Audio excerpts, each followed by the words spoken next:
هرچند که لاپاراسکوپی رو بعضا به عنوان یک تجمل در جراحی نگاه میکنن، اینطوری نیست. بعضی از جراحی ها که در مناطقی که از طریق عمل باز سخت قابل دسترسیه، با لاپاراسکوپی به مراتب راحت تر میشه.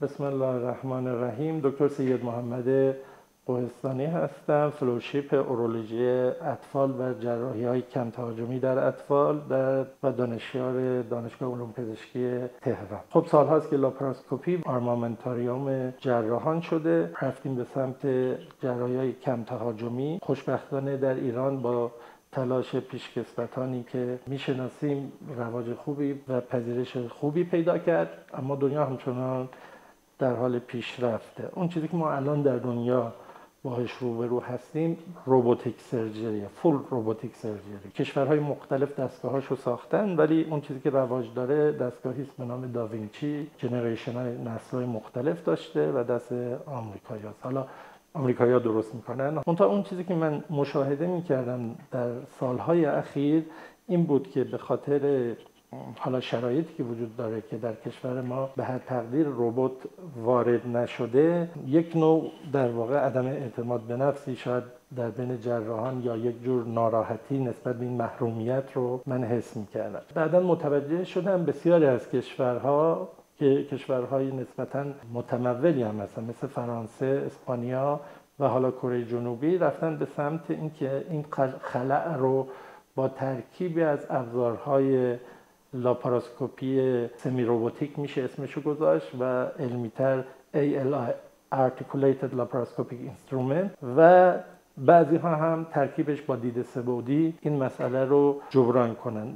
به خاطر این بود که من زمانی که با این قضیه روبرو شدم، یعنی اومدن این دستگاه که مزایایی هم داره، از جمله من ترجیح میدادم که هند پاورد باشه، یعنی کنترلش دست خودم باشه تا موتورایز، و دستگاه موتورایز رو دیده بودم و این هند پاورده، یک دستگاه مکانیکی پیشرفته است با اجزای خیلی زیاد. برای من خوب بود. البته احتیاج به تمرین داره، هر کسی به فراخور حالش، یعنی کسی که کانونشنال لاپاراسکوپی رو بلده باید مدت قابل توجهی تمرین کنه. شاید من بگم 20 تا 50 ساعت، چون حساب نکردم، ولی یک همچین چیزی روی پلویک ترینر کار کنه و بعد از اون دیگه کم کم احساس میکنه که این ابزار رو به ابزار معمولی ترجیح میده. حالا اگر شما در اون منطقه محدود فضای بهتری برای ابزارتون داشته باشید، قابلیت چرخش 360 درجه داشته باشید و ابزارتون یک ابزار ریجید مستقیم ساده نباشه، بهتون قابلیت چرخش بده، قابلیت دسترسی بده،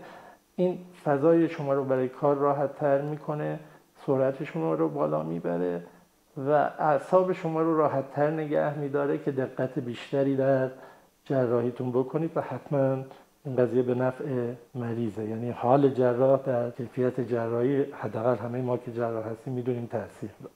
در کشور ما مسائل قیمت و اینا هست، من درش ورودی ندارم، ولی بالاخره همه ابزارهای ممکن برای بهترین کار در دست جراح باید باشه. در جراحی هایی که جنبه ریکانستراکتیو دارن خیلی آزادی عمل بیشتری به شما میده، مخصوصا خب اون چیزی که در رشته ما هست پیلوپلاسی لاپاراسکوپی که عمل کاملا ادوانسی هست و خب بهتر آدم دو نوع ابزار رو بلد باشه تا یه دونه رو.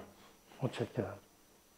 به تدریج با تمرین بیشتر آدم در حین رانندگی هم احساس میکنه، یعنی از یک زمانی حس میکنه که انگار ماشین، فرمون ماشین جزء اندامگان بدنشه. در مورد این هم با تمرین واقعا همین حس به دست میاد که شما احساس میکنی که جزء اندام بدنته و دیگه برای کار کردن احتیاج به فکر کردن هر بار نداری. ولی خب واقعا این با پلویک ترینر باید یک در حد چند ده ساعتی آدم کار کنه که خب زمان زیادی نسبت به کارهایی که معمولا اساتید ما و همکاران ما میکنن زمان زیادی نیست.